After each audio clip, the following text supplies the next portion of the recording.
In this simple video tutorial, I'm going to share with you how to move Taskbar to the left on Windows 11 operating system.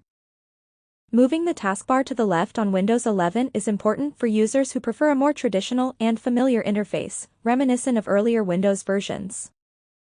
To do this, simply click on the Windows icon and head to your settings. You will then select onto this option of personalization. Navigate onto the option of Taskbar.